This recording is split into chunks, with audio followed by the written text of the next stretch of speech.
Vargas Velocity no era solo un taller, era un santuario de la ingeniería moderna, un templo erigido en honor a la velocidad y la perfección mecánica. El suelo, de un blanco inmaculado, reflejaba las luces LED quirúrgicas del techo, haciendo que cada herramienta dispuesta en su lugar con precisión militar brillara como un valioso instrumento. No había ni una sola mancha de grasa fuera de lugar, cada superficie pulida hasta el punto de reflejar el cromo reluciente de los motores expuestos, como obras de arte en un museo. El aire era estéril, con un olor peculiar a metal limpio y ozono, una atmósfera controlada donde la perfección no era un objetivo, sino el punto de partida. Allí, la pasión por la velocidad se encontraba con la frialdad de la ciencia, creando un ambiente de alta presión donde el error era un concepto inaceptable y costoso. El silencio se rompía a menudo por el agudo sonido de una llave de impacto neumática o el bajo zumbido de una computadora de diagnóstico, pero el sonido predominante era el de la reverencia. Ingenieros con batas blancas se movían con una solemnidad casi religiosa, hablando en susurros técnicos sobre aleaciones de titanio y aerodinámica. Eran los sumos sacerdotes de ese templo, y su dios era la potencia pura. ¡Atención! Antes de que te sumerjas en esta historia que te cambiará la vida, necesito pedirte algo gigante. Tenemos la meta de llegar a 1000 suscriptores con este video. Esta no es solo una historia, es una causa. Cada suscripción es un grito por aquellos que no tienen voz. Por favor, presiona el botón de suscribir ahora mismo y comenta desde qué ciudad o país nos estás viendo. Ayúdanos a romper la barrera del silencio y a demostrar que somos miles. En el pedestal central, como una joya de la corona, reposaba el motor V12 experimental, el proyecto más ambicioso y caro en la historia de Vargas Velocity. Era una escultura de metal y fibra de carbono, una promesa de redefinir los límites del automovilismo. Este motor no era solo una pieza de maquinaria. Era el símbolo del ego de su creador, Ricardo Vargas, la prueba definitiva de su genio. Sin embargo, esta obra maestra guardaba un secreto. Un fallo intermitente que se burlaba de los equipos más sofisticados y los diagnósticos más avanzados. Una tos sutil, una vibración casi imperceptible que aparecía y desaparecía sin patrón. Un fantasma en la máquina que atormentaba al equipo y retrasaba el cronograma, manchando la imagen de perfección que el taller tanto apreciaba. En un rincón, casi confundiéndose con las sombras proyectadas por un elevador hidráulico, estaba Lía, una niña de 12 años. Su presencia era tan silenciosa que la mayoría de los empleados apenas notaban su existencia. De apariencia frágil, con cabello oscuro que enmarcaba un rostro pálido, eran sus ojos los que realmente la definían. Grandes y de un castaño profundo, poseían una intensidad que parecía perforar la superficie de las cosas, viendo no solo lo que estaba allí, sino la esencia detrás. Rara vez hablaba, prefiriendo la comodidad de su pequeño cuaderno de dibujo y un lápiz, sus herramientas para traducir el complejo mundo que existía dentro de ella. El taller, para los demás un lugar de trabajo, para Lía era una orquesta de estímulos fascinantes y complejos. Lía poseía una habilidad extraordinaria, una forma rara de sinestesia mecánica que transformaba el mundo a su alrededor en una experiencia sensorial única. Para ella, los sonidos no eran solo ondas que llegaban a sus oídos, tenían color, forma y textura. Un motor perfectamente afinado era una sinfonía de azules y dorados brillantes, un tapiz de luz armoniosa que vibraba en perfecta sintonía.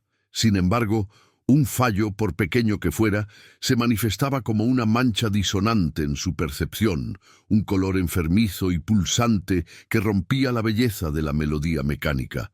Era un lenguaje que solo ella entendía, un don que le permitía sentir el alma de las máquinas, sus susurros de dolor o alegría, de una forma que ningún sensor o software jamás podría replicar. Ella no necesitaba la comprensión de los demás, solo quería la oportunidad de mostrar de lo que era capaz. Era una lucha silenciosa, librada en el escenario de su mente, donde la claridad de su percepción chocaba con la incapacidad de expresarla de forma convencional. ¿Desde qué ciudad o estado estás viendo este viaje silencioso de Lía? Si historias como esta, que dan voz a quienes no son escuchados, tocan tu corazón, considera suscribirte al canal. Tu apoyo nos permite seguir compartiendo relatos que revelan la fuerza oculta en las diferencias, transformando el silencio en un poderoso mensaje de superación y esperanza, demostrando que el verdadero valor a menudo reside donde nadie está mirando. Su padre, Miguel, era el conserje del taller, un hombre de hombros caídos por el peso del trabajo y de una vida de preocupaciones, pero cuyos ojos brillaban con un amor incondicional cada vez que miraba a su hija. Él era el ancla de Lía en un mundo ruidoso y caótico, su puerto seguro. Miguel no comprendía la complejidad del don de su hija, pero creía en ella con una fe inquebrantable. La traía al trabajo no por conveniencia, sino porque sabía que el ambiente, a pesar de ser intenso, fascinaba a Lía. La observaba desde lejos, asegurándose de que estuviera a salvo, sintiendo una mezcla de profundo orgullo por su genialidad y un miedo constante de cómo el mundo, tan rápido para juzgar, la trataría. La dinámica entre ellos era de una ternura silenciosa, construida en gestos y miradas que prescindían de las palabras. Él le traía un vaso de jugo y ella le mostraba un dibujo esquemático de un engranaje que había observado, con anotaciones que solo ella entendía. Miguel sonreía, incluso sin comprender los detalles, pues veía la pasión y la concentración en su rostro. Él era su puente hacia el mundo exterior, el traductor reacio de sus percepciones. Sin embargo, también era la personificación del miedo, de la vacilación para desafiar la jerarquía de ese lugar. Sabía que eran invisibles allí, y que la invisibilidad, aunque dolorosa, también era una forma de protección contra la crueldad del prejuicio y la humillación. Mientras tanto, la frustración en torno al motor B12 alcanzaba niveles críticos. Jonas, el ingeniero jefe, un hombre de ciencia que confiaba solo en datos verificables, estaba en un callejón sin salida. Él y su equipo ya habían desmontado y vuelto a montar el motor 3 veces, cambiado sensores carísimos y ejecutado cientos de simulaciones en computadoras de última generación. Nada. El problema persistía. Una anomalía fantasma que desafiaba la lógica y la tecnología. La presión de los inversores aumentaba cada día, y el nombre de Ricardo Vargas, que era sinónimo de éxito, comenzaba a asociarse con la incertidumbre. La atmósfera en el taller, antes de calma y control, ahora estaba cargada de una tensión palpable y desesperante. Desde su rincón silencioso, Lía veía lo que nadie más podía. Para ella, el problema era obvio y flagrante. Mientras los ingenieros se inclinaban sobre gráficos y números en pantallas de alta definición, Lía veía el origen del fallo directamente en el motor. Era un color equivocado, una mancha de un tono enfermizo, un verde grisáceo que pulsaba débilmente en uno de los pistones del lado izquierdo. Era una vibración disonante, una nota fuera de tono en la sinfonía del motor. Un grito de auxilio que solo ella podía oír y ver. Con cada prueba, el color se volvía un poco más intenso, la vibración más errática, como una herida que se negaba a cicatrizar y comenzaba a infectarse lentamente. Con una urgencia que superaba su timidez habitual, se acercó a su padre. No dijo una palabra. Solo tiró de la manga de su uniforme y le mostró el cuaderno.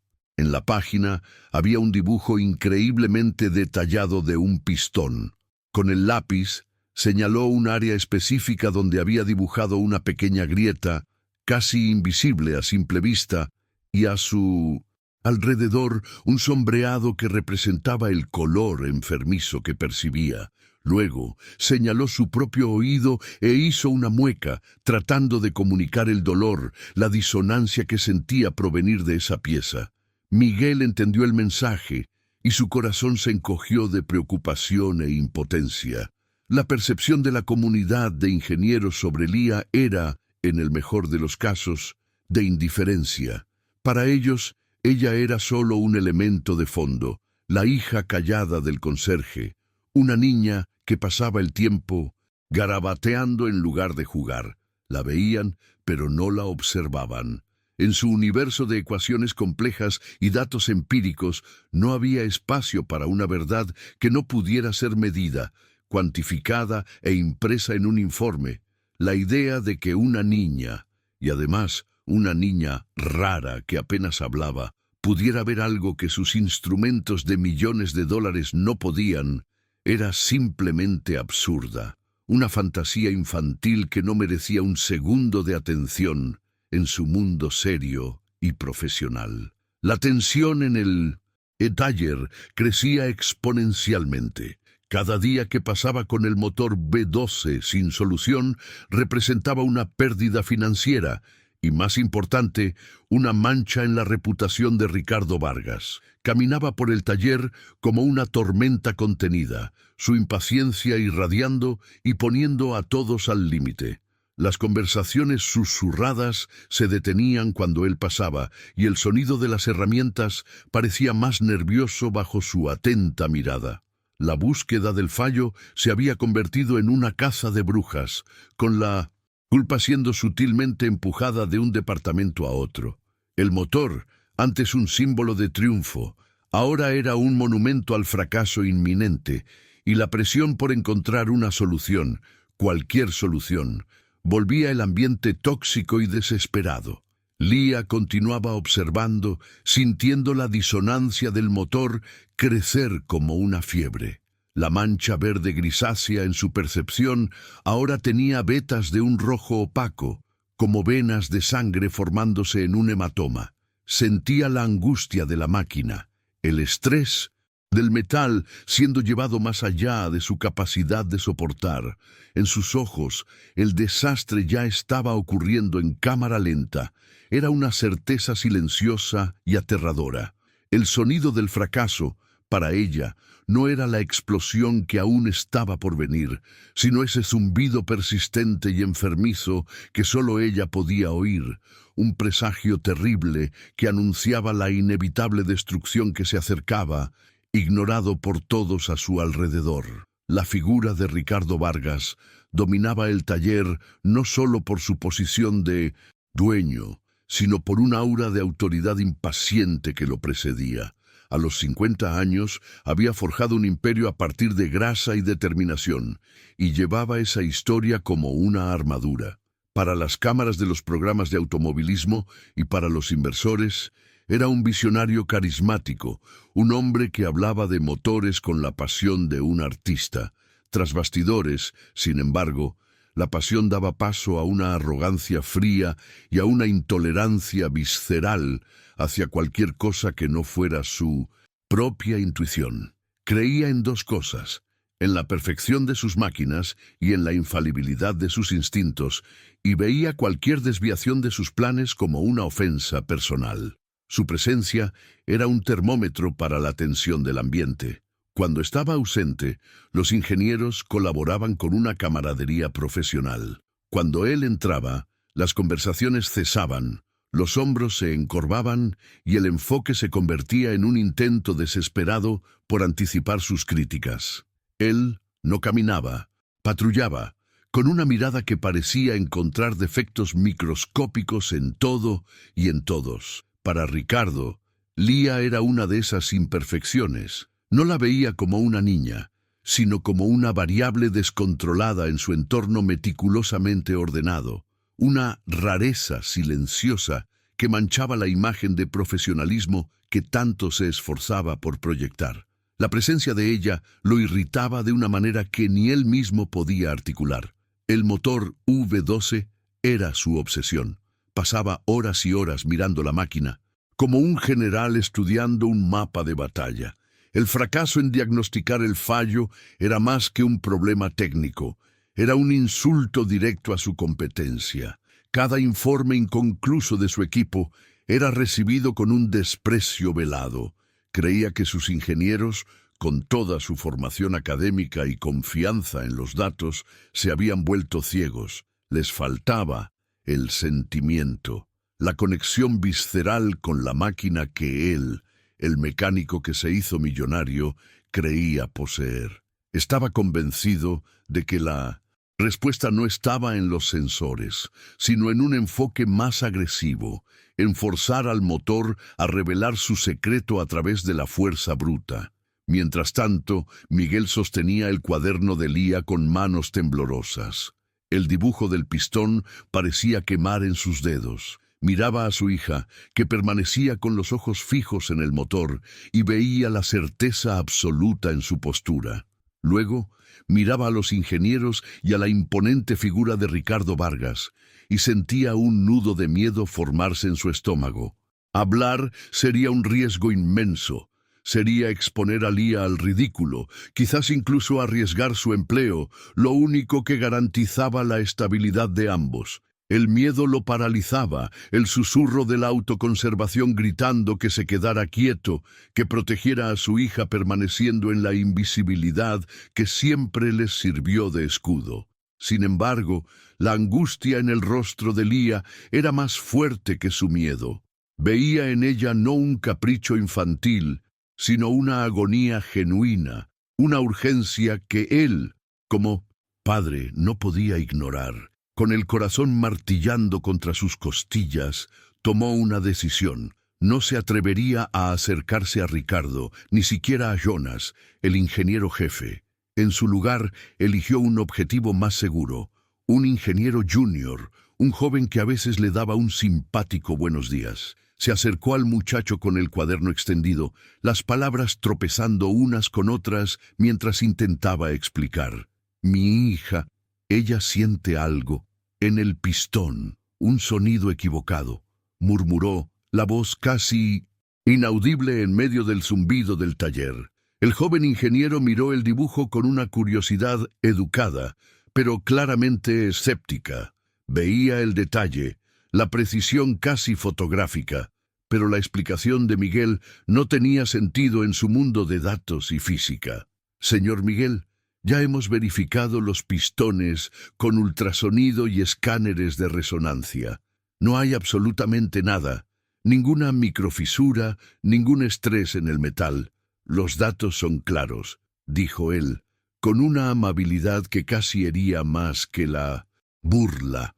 Le devolvió el cuaderno, su mirada diciendo lo que su boca no se atrevía, que aquello era solo la imaginación de una niña. El intento de Miguel había fracasado, dejándolo con un sentimiento amargo de impotencia y vergüenza. Fue en ese preciso momento que la conversación fue interceptada. Ricardo Vargas, que parecía tener un sexto sentido para cualquier desviación de protocolo en su dominio, escuchó las palabras pistón y sonido equivocado. Se giró lentamente, su rostro una máscara de irritación contenida. ¿De qué están hablando? Su voz cortó el aire, no como una pregunta, sino como una acusación. El joven ingeniero palideció, balbuceando una disculpa sobre que no era nada importante. Pero era demasiado tarde. La mirada de Ricardo ya estaba fija en Miguel y en el cuaderno que intentaba esconder. Se acercó, sus pasos pesados resonando en el suelo inmaculado, cada paso aumentando la presión en el ambiente. «Déjame ver eso», ordenó Ricardo, extendiendo la mano. Miguel, paralizado por el miedo, le entregó el cuaderno. Ricardo miró el detallado dibujo de Lía. Su labio se curvó en una sonrisa de desdén. Hojeó algunas páginas, viendo otros esquemas complejos de piezas y engranajes antes de volver al dibujo del pistón. No veía genialidad, solo el pasatiempo de una niña que vivía en un mundo de fantasía. Levantó los ojos y vio a Lía, observándolo a distancia, con esa misma intensidad silenciosa que tanto le molestaba. Esa mirada en su mente no era de observación, sino de juicio, y eso encendió la mecha de su arrogancia. ¿Esto es una broma?, preguntó, su voz subiendo de tono, atrayendo la atención de todo el equipo. Se giró hacia Leah, levantando el cuaderno. ¿Crees que esto es un patio de recreo? ¿Que arreglar un motor de millones de dólares es un juego de niños? Caminó hacia ella, deteniéndose a una distancia que era intencionadamente intimidante. Todo el taller quedó en silencio, todos los ojos puestos en la escena. Miguel dio un paso adelante, queriendo proteger a su hija, pero se congeló bajo la mirada fulminante de Ricardo. La humillación estaba a punto de convertirse en un espectáculo público, y todos allí serían testigos. ¿Qué sabe esta niña?, se burló Ricardo, su voz resonando en el pesado silencio. Apenas puede decir su propio nombre y cree que puede diagnosticar un motor V12. Quizás escuchó a los duendes que viven dentro del motor. Risas nerviosas e incómodas surgieron de algunos miembros del equipo, ansiosos por apaciguar al jefe. Vuelve a tus muñecas y a tus dibujos y deja el trabajo de verdad para los hombres que entienden de esto, concluyó, cada palabra un golpe calculado para disminuir e invalidar a Leah. La expuso no como una niña, sino como una aberración, una intrusa en ese mundo de lógica y poder masculino.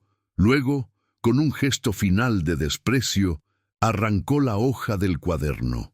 El sonido del papel rasgándose fue sorprendentemente fuerte en el silencio del taller. Arrugó el dibujo de Leah en una bola compacta, la imagen del pistón deshaciéndose bajo la fuerza de sus manos. No la miró mientras lo hacía, sino a su equipo, como si estuviera reafirmando su autoridad. Y entonces arrojó la bola de papel a un bote de basura cercano, con un lanzamiento displicente, como si estuviera desechando un trozo de basura sin valor. El gesto fue la aniquilación simbólica de la voz de Leah, un acto que la declaraba, a ella y a su percepción, como completamente insignificantes. El equipo desvió la mirada. Nadie dijo una palabra. El silencio que siguió fue más pesado y más acusador que cualquier grito. Vieron la crueldad, la humillación innecesaria de una niña, pero el miedo a Ricardo Vargas era mayor que su conciencia. Jonas, el ingeniero jefe, sintió una punzada de vergüenza. Sabía que algo andaba mal con el motor, y aunque la fuente era ilógica, la arrogancia de su jefe le molestaba. Pero también era un hombre práctico, y su lealtad y su salario provenían de Ricardo. Permaneció en silencio, convirtiéndose en cómplice de ese acto de invalidación, una decisión que más tarde lo atormentaría profundamente. Leah no reaccionó como los demás esperaban. No hubo lágrimas ni sollozos. Su rostro permaneció como una máscara de calma, pero por dentro, su universo sensorial explotó en caos. La voz de Ricardo era de un color marrón oscuro y áspero que arañaba su percepción. El sonido del papel rasgado fue un destello de luz blanca y dolorosa. La humillación no la rompió. En cambio, forjó su percepción en una certeza afilada como el acero. La duda de los otros, la burla de Ricardo, todo eso se convirtió en ruido de fondo. Lo único que importaba era la verdad que ella veía, la mancha enfermiza en el pistón, que ahora, en su mente, parecía pulsar con una urgencia aún mayor. Observó mientras Ricardo, dándole la espalda como si ya la hubiera olvidado, reunía a su equipo. «Basta de perder el tiempo con teorías estúpidas», anunció, su voz retumbando con una confianza renovada. «La respuesta no es una pieza rota. La máquina es perfecta. El problema es que estamos siendo demasiado cautelosos. Vamos a aumentar la presión de la línea de combustible en un 15%. Forzaremos a que ese fallo aparezca de una vez por todas. Quiero el motor preparado para una prueba de fuerza total en 1 hora». La orden era un desafío directo a todos los protocolos de seguridad, un acto de pura arrogancia. Jonas, el ingeniero jefe, dio un paso adelante, la vacilación clara en su rostro. «Ricardo, Aumentar la presión a ese nivel sin saber la causa de la vibración es peligroso. Los parámetros de estrés del bloque ya están al límite. Podríamos causar un daño catastrófico e irreversible, argumentó, su voz baja y técnica. Fue la objeción más suave posible, pero aún así fue una objeción. Ricardo ni siquiera se giró para mirarlo. Te pago para que sigas órdenes, no para que las cuestiones. Si tu equipo de $1 millón no puede encontrar el problema, entonces usaremos mi intuición. Preparen el motor ahora. La orden final quedó flotando en el aire, incuestionable. El equipo, con una renuencia visible, comenzó a moverse, preparando las bombas de combustible y ajustando los parámetros en la computadora central. Trabajaban con una precisión robótica, pero sus rostros estaban tensos. Iban en contra de su entrenamiento, en contra de la lógica, siguiendo la apuesta ciega de un hombre que se negaba a admitir que podría estar equivocado. Cada ajuste hecho en el sistema era un paso hacia el precipicio, y todos allí, excepto Ricardo, parecían sentir el vértigo de la caída inminente, moviéndose como autómatas hacia un desastre anunciado. Miguel fue hacia Lía y la abrazó, queriendo sacarla de allí, lejos de ese ambiente tóxico. Pero ella no se movió. Permaneció quieta, sus ojos fijos en el motor V12, que estaba siendo preparado para su prueba final. Ya no solo estaba viendo el fallo, lo estaba sintiendo en su propio cuerpo. La vibración disonante del pistón resonaba en sus huesos, un dolor sordo y constante. El miedo que sentía no era por sí misma, ni por la humillación que acababa de sufrir.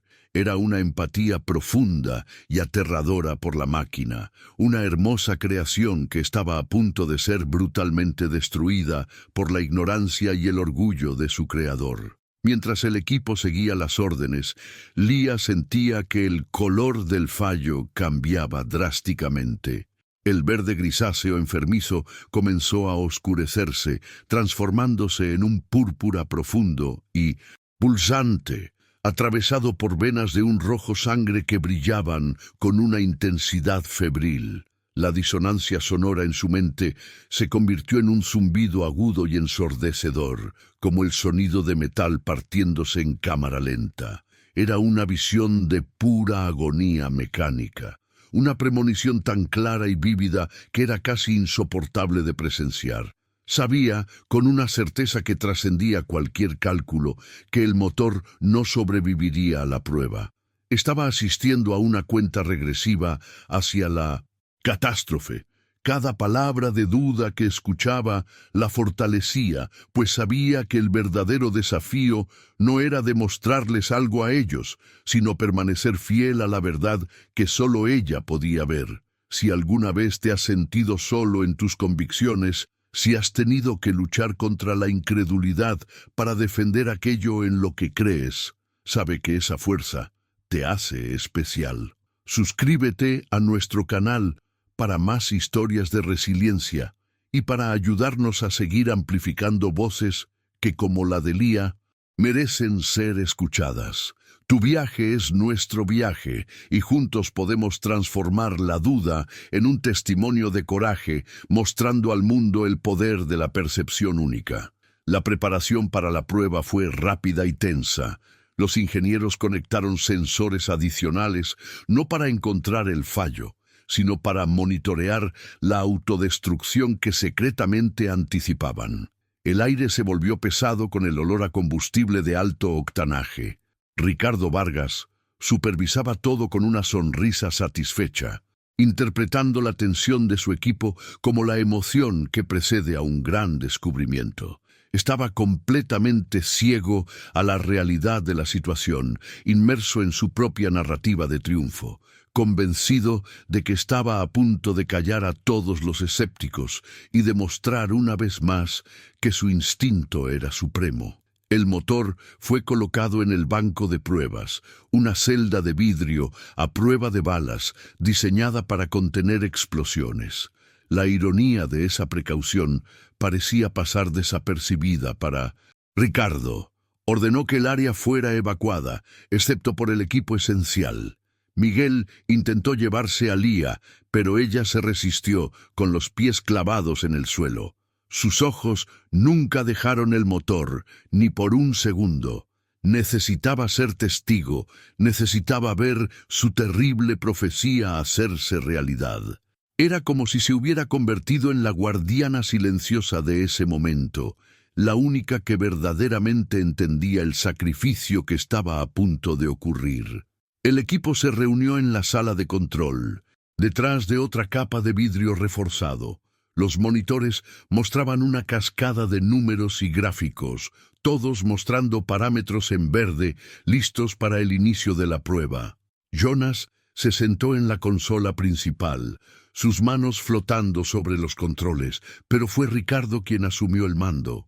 «Inicien la secuencia», dijo, su voz tranquila y llena de una autoridad inquebrantable. El zumbido de las bombas de combustible comenzó, un sonido bajo y amenazador que era el preludio de la tormenta que se acercaba, el primer compás de una marcha fúnebre mecánica. Lía podía oír la frecuencia del metal bajo estrés.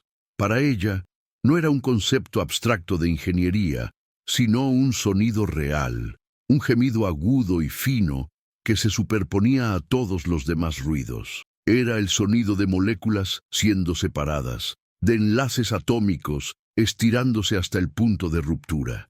Apretó las manos en puños, sus uñas clavándose en sus palmas, como si pudiera, a través de su propio dolor, aliviar la agonía de la máquina. Con cada segundo que pasaba, el gemido se hacía más fuerte, más desesperado, un grito de auxilio que nadie más podía oír, perdido en medio de la arrogancia y el ruido de la tecnología. La primera etapa de la prueba comenzó. El motor cobró vida con un rugido controlado, y los números en los monitores comenzaron a subir. Todo parecía normal. La vibración intermitente aún no había aparecido. Ricardo sonrió. «¿Ven? A veces, una máquina solo necesita un poco de incentivo, un pulso más fuerte», dijo, su voz llena de autocomplacencia. Pero Lía veía la verdad. La mancha púrpura en el pistón ahora estaba casi negra y las venas rojas brillaban como brasas vivas. La armonía del motor estaba completamente destruida, reemplazada por un caos de colores violentos y conflictivos que presagiaban la explosión inminente. Aumentaron la potencia para la segunda etapa. El rugido del motor se convirtió en un trueno que hacía vibrar el suelo. Los ingenieros observaban los monitores con una concentración absoluta, sus rostros pálidos bajo la luz artificial. La pequeña vibración anómala apareció en los gráficos, más fuerte que nunca. Jonas alertó. «Ricardo, la resonancia está 10 veces por encima de nuestra última prueba». Ricardo lo ignoró. «Continúa. Eso es lo que queríamos. Llévalo al límite», gritó, sus ojos brillando con una excitación febril. No veía peligro, solo la confirmación de su teoría. Estaba rompiendo el motor para salvarlo, sin darse cuenta de que ya lo había condenado. La angustia de Lía se volvió casi insoportable. Sentía la presión creciente como si fuera en su propio pecho, una falta de aire, una claustrofobia intensa. Dio un paso atrás, su cuerpo finalmente reaccionando al peligro que su mente había previsto durante tanto tiempo. Miguel, viendo el pánico en los ojos de su hija por primera vez, la agarró del brazo, listo para arrastrarla fuera a la fuerza si era necesario. Pero la mirada de Lía no era de miedo por sí misma, era una mirada de luto, de despedida. Se estaba despidiendo de la hermosa sinfonía que ese motor había sido alguna vez, antes de ser silenciado para siempre por la disonancia del orgullo. La orden final fue dada. Potencia máxima. Jonas vaciló por una fracción de segundo, su instinto profesional gritando contra la orden suicida. Miró a sus colegas, luego al rostro exultante de Ricardo, y obedeció. Empujó la palanca hacia adelante. El sonido que siguió fue diferente a todo lo que habían oído. Ya no era el rugido de un motor de alto rendimiento, sino el grito de muerte de una criatura torturada, un aullido metálico que alcanzó una frecuencia insoportable, haciendo que los vidrios de la sala de control temblaran violentamente. Leah ya no necesitaba su visión sinestésica para saber lo que sucedería. La realidad finalmente había alcanzado su percepción. El color de la catástrofe, antes una visión exclusiva de su mente, estaba a punto de manifestarse para que todos lo vieran, no como una mancha de luz, sino en fuego, humo y la violencia de fragmentos de metal. El sonido del fracaso que ella había oído en susurros durante días, finalmente llegaba a su crescendo, listo para explotar en un final ensordecedor que cambiaría todo para siempre, demostrando que la verdad más silenciosa, cuando es ignorada, puede tener las consecuencias más ruidosas y devastadoras. El día de la demostración final llegó, y con él, una comitiva de inversores de trajes caros y periodistas con cámaras preparadas. Vargas Velocity se transformó en un escenario, con el motor B12 como la estrella principal, pulido e iluminado para parecer aún más impresionante. Ricardo Vargas estaba en su elemento, circulando entre los invitados con una copa de champán en la mano, su sonrisa carismática desmintiendo la tensión que hervía bajo la superficie. Hablaba con una confianza inquebrantable sobre romper récords, sobre el futuro de la ingeniería, vendiendo un sueño que, para Leah, parecía una farsa a punto de ser desenmascarada de la forma más violenta posible. La atmósfera era de anticipación y optimismo, un contraste flagrante con la premonición sombría que pesaba sobre la niña. Con un gesto teatral, Ricardo invitó a todos a acercarse al banco de pruebas. Despidió a Jonas de la consola de control, decidiendo que él mismo encendería la máquina. Sería el clímax de su presentación, el maestro dirigiendo su obra maestra. La verdadera genialidad, señores, discursó para las cámaras, no está solo en los cálculos, sino en el sentimiento, en el coraje de llevar una máquina más allá de los límites que los manuales consideran seguros. Hoy, no solo escucharán un motor, escucharán el sonido del futuro. La arrogancia en su voz era palpable, la certeza de un hombre que se creía infalible, a punto de realizar su mayor triunfo ante una audiencia cautiva y admirada. En el instante en que sus dedos tocaron el botón de encendido, la percepción de Leah se sumergió en una pesadilla. La mancha oscura que veía en el motor explotó en un rojo sangre vibrante, un color tan intenso y agresivo que parecía quemar sus ojos. Ya no era un fallo, era una hemorragia, una herida abierta en el corazón de la máquina. El zumbido en su mente se transformó en un grito agudo, una frecuencia de puro dolor que la hizo retroceder instintivamente. Un segundo antes de que cualquier sonido real saliera del motor, un segundo antes de que cualquier otra persona pudiera reaccionar, Leah se llevó las manos a los oídos con fuerza, sus ojos abriéndose, de par en par con terror, anticipando el trauma auditivo que estaba por venir. El motor B12 rugió con una potencia impresionante, un sonido tan brutal y abrumador que hizo que los invitados dieran un paso atrás, maravillados. Por una fracción de segundo, pareció que Ricardo tenía razón. Sonrió con arrogancia a las cámaras, una sonrisa de pura vindicación, el rostro iluminado por los flashes. Él era el genio, el visionario que había domado a la bestia. En ese momento de gloria fabricada, se sentía invencible. El ruido era la prueba de su éxito, la validación de su intuición. No oía la nota disonante que ya comenzaba a infiltrarse en la melodía de la potencia, el pequeño sollozo en el corazón del trueno que él mismo había creado. Entonces, el sonido cambió. El rugido poderoso y continuo vaciló, ahogándose como un gigante herido. Se convirtió en un ruido irregular y enfermizo, lleno de chasquidos y golpes metálicos que no deberían estar allí.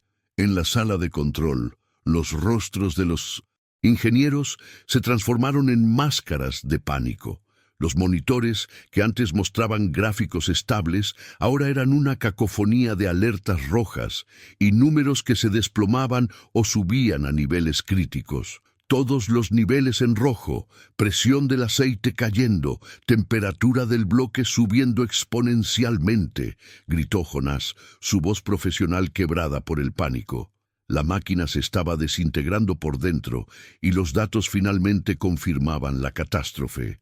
Ricardo, de pie junto al monstruo que había despertado, vio las miradas de pánico y escuchó el sonido espantoso del motor fallando. Pero su mente se negó a aceptarlo. La negación era una fuerza más poderosa que la razón.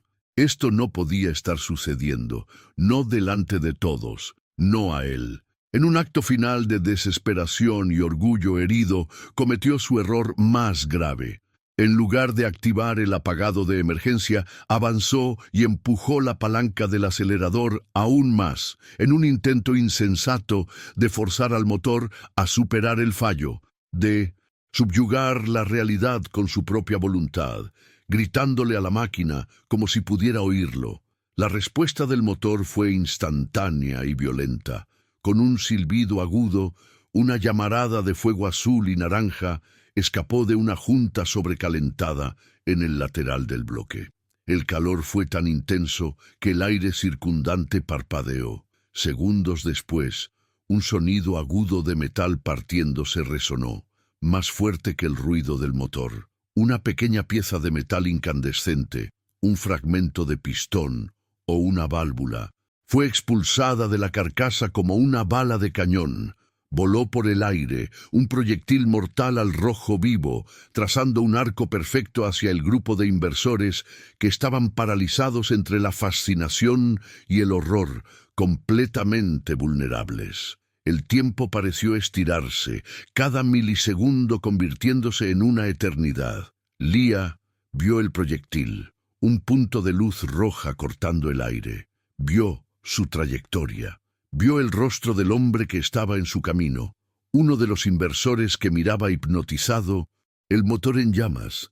No hubo tiempo para pensar, para calcular, para gritar una advertencia que no sería escuchada. Solo hubo instinto, una necesidad primordial de intervenir, de poner una barrera entre la causa y la consecuencia. En ese momento, ella no era la niña asustada y silenciosa del rincón. Era la única persona en esa sala que veía la verdad completa y sabía que debía actuar. Dio el paso final, no para complacer a los demás, sino para demostrarse a sí misma que la lucha no había sido en vano. ¿Qué es la verdadera valentía sino actuar cuando todos los demás están paralizados? Si el viaje de Lía te inspira a encontrar tu propia fuerza en los momentos más difíciles, a actuar incluso cuando tu voz no es escuchada, entonces únete a nuestra comunidad. Suscríbete para apoyarnos y asegurar que más historias como esta sean contadas. Historias que nos recuerdan que un solo acto de coraje, por pequeño que sea, puede cambiar el destino y redefinir el significado de la fuerza. Con una fuerza que no sabía que poseía, impulsada por la adrenalina y la urgencia, Lía se arrojó contra un pesado carro de herramientas de acero. La estructura de metal, cargada con decenas de kilos de llaves y equipos, se resistió por un instante, pero luego cedió a su empuje desesperado. Las ruedas de goma protestaron con un chirrido agudo, mientras el carro se deslizaba por el suelo pulido, moviéndose con una velocidad sorprendente. Lía usó todo su peso, todo su cuerpo, para dirigir esa masa de metal, transformando un objeto mundano en un escudo improvisado, un baluarte contra el desastre inminente. El carro de herramientas se interpuso en la trayectoria del proyectil incandescente una fracción de segundo antes de que alcanzara su objetivo humano. El impacto fue ensordecedor, un clan metálico y violento que resonó por todo el taller. La pieza de metal al rojo vivo golpeó la chapa de acero del carro con una fuerza tremenda, incrustándose en ella y emitiendo una nube de chispas. El inversor que estaba a meros centímetros de ser golpeado en el pecho, gritó y cayó hacia atrás, más por el shock que por cualquier herida. La acción de Leah, tan rápida y precisa, acababa de salvar una vida, un hecho que, en ese momento, solo ella y el hombre aterrorizado en el suelo comprendían plenamente. Inmediatamente después del sonido del impacto, el grito de muerte del motor alcanzó su clímax. Con un estruendo ensordecedor y cataclísmico, el UP-12 explotó. No fue una combustión limpia, sino una detonación brutal que rasgó el bloque de metal como si fuera papel. La celda de vidrio a prueba de balas se estremeció y se agrietó, pero resistió, conteniendo la mayor parte de la fuerza de la explosión. Sin embargo, la onda de choque fue lo suficientemente poderosa como para derribar a todos en la sala, arrojándolos al suelo como muñecos de trapo. Un destello blanco y cegador engulló la visión de todos, seguido de una oscuridad repentina y sofocante. El humo negro y aceitoso llenó el taller en segundos, llevando el olor acre a aceite quemado, metal derretido y circuitos fritos. La alarma de incendios comenzó a sonar, un pitido estridente y continuo que perforaba el silencio aturdido que siguió a la explosión. Trozos más pequeños de escombros llovieron sobre el área, rebotando inofensivamente en el suelo. El caos era total. Gritos y toses comenzaron a emerger de la oscuridad, mientras la gente, desorientada, intentaba entender qué había pasado y si estaban heridos. El escenario del triunfo de Ricardo Vargas se había transformado en una escena de destrucción completa. Leah estaba en el suelo, cerca del carro de herramientas que había usado como escudo. El impacto la había derribado, pero el carro la protegió de la onda de choque principal. Su cabeza zumbaba y el sonido agudo de la explosión resonaba en sus oídos, un dolor físico que reemplazaba la disonancia psíquica que había sentido antes. A través del humo espeso veía formas moviéndose, oía la confusión y el miedo en la voz de la gente. La sinfonía de luz y sonido que tanto amaba en las máquinas se había transformado en una cacofonía de destrucción y pánico, exactamente como su percepción le había advertido. Ricardo Vargas también estaba en el suelo, a pocos metros de los restos humeantes de su motor. El traje caro estaba sucio de hollín y un corte en su frente sangraba lentamente. Estaba en shock, no por el peligro, sino por la magnitud de su fracaso. Todo lo que había construido, el símbolo de su genio, ahora era un montón de metal retorcido y humeante. La explosión no solo había destruido una máquina, había aniquilado su arrogancia, su certeza, su imagen de infalibilidad, dejándolo expuesto y vulnerable en medio de los escombros de su propio orgullo. Lentamente, las luces de emergencia se encendieron, arrojando un brillo rojo y fantasmal sobre la escena caótica. Los rociadores contra incendios se activaron, vertiendo una lluvia torrencial que comenzó a disipar el humo y a mezclar el olor a quemado con el de agua. La gente se levantaba, ayudándose unos a otros, los rostros manchados de hollín y marcados por la incredulidad. El motor V12, o lo que quedaba de él, era una carcasa ennegrecida, con pistones y bielas expuestos y retorcidos como los huesos de un esqueleto prehistórico. La obra de arte de la ingeniería estaba muerta. En medio del pandemonio, la acción decisiva de Leah había pasado casi desapercibida para la mayoría, pero no para todos. El inversor que había sido salvado se levantó tembloroso, su mirada fija en el carro de herramientas y en la pieza de metal aún humeante incrustada en él. Luego miró a través del humo y vio la pequeña figura de Leah levantándose. No entendía qué había pasado con el motor, pero entendía perfectamente que esa niña, esa presencia silenciosa que nadie notaba, se había movido con una velocidad y un propósito que lo salvaron de una herida grave, o quizás de la muerte misma. En la quietud caótica que siguió, el agudo sonido de la alarma de Millonceto Incendios fue silenciado, dejando solo el goteo constante de los rociadores y el bajo zumbido de las luces de emergencia. El humo comenzó a disiparse, revelando una escena de devastación congelada en el tiempo. Los invitados y el equipo, aturdidos y cubiertos de hollín, se levantaban lentamente, verificándose unos a otros en un estado de shock compartido. La constatación más sorprendente, que se extendió en susurros de alivio, fue que, a pesar de la violencia de la explosión, nadie estaba gravemente herido. Una ola de gratitud silenciosa llenó el aire, aunque la mayoría aún no sabía a quién exactamente debían agradecer por ese milagro en medio de la destrucción. Fue el inversor, aún pálido, quien rompió el silencio. Con la mano temblorosa señaló el carro de herramientas. «Fue ella», dijo, su voz ronca de emoción, atrayendo todas las miradas. «Esa pieza venía hacia mí, la niña, lo empujó. Ella me salvó». Todos se giraron hacia Lía, que estaba junto a su padre, Miguel, quien la abrazaba con fuerza. De repente ya no era la rareza del rincón, era la heroína improbable de ese desastre. La comprensión de lo que había hecho comenzó a extenderse por la sala, transformando la percepción que tenían de ella, de una figura invisible a la pieza central de la supervivencia de todos. Mientras el equipo de seguridad llegaba, Jonas, el ingeniero jefe, movido por una necesidad profesional de entender el fallo, comenzó a examinar los escombros. Él y su equipo, ahora con los rostros serios y enfocados, se convirtieron en investigadores en una escena de crimen mecánico.